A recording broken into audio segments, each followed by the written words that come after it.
Jaha, det här var Olsson och Söner. Där har vi Henrik, byggaren nummer 1 som har ansvarig för det här kolossala bygget. Och här har vi, där har vi chefen själv, Rickard Mårtensson. Ja. Ska vi se vad de har gjort, grabbarna. Det är inte det taket här, för det är Micke Persson från Hörby, det som är snitt där. Men nu ska vi se om jag är rätt här. Så ringer du som vanligt. Svara inte, för det brukar du inte göra. Så ja.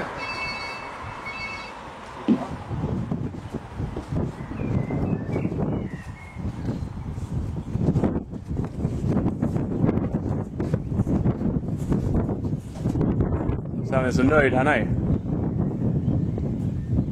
Och det är jag också. Med nöjda så är jag nöjd.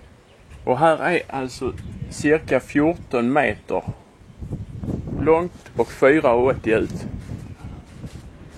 Och den glipan där, ja, det beror på att de hade beställt fel antal brädor, så de saknar ett par stycken.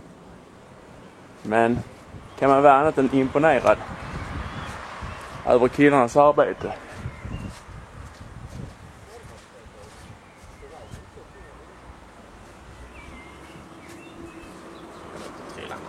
Ja, det är rätt för det.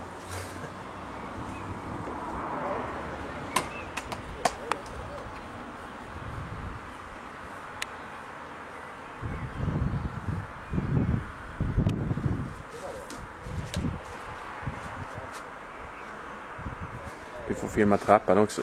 Köper du sådana hattar nu så sätter på göra stolparna?